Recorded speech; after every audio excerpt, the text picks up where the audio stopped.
In the impeachment inquiry into President Trump, House impeachment investigators conducted a rare weekend session. A senior official from the White House Budget Office testified privately about the president's order to hold military funds for Ukraine last summer. As CBS 4's Kenneth Craig reports, it ends a dramatic week of open hearings.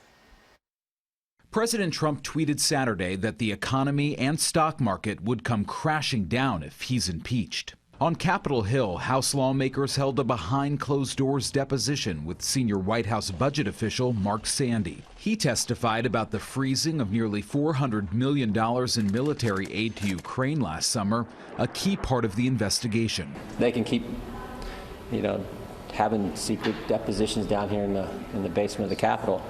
But I think the American people see through this whole thing. On Friday, former U.S. ambassador to Ukraine, Marie Yovanovitch, talked about being pushed out of her job by the president and his allies. About an hour into her testimony, President Trump tweeted, "Everywhere Marie Yovanovitch went turned bad.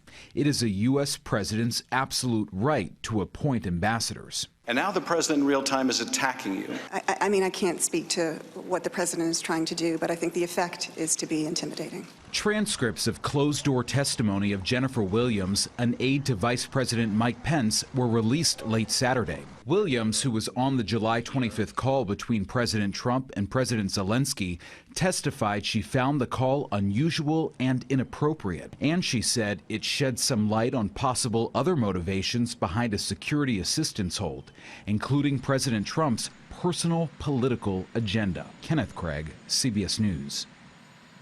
Gordon Sondland, ambassador to the European Union, is one of several key figures on tap for open hearings later on this week.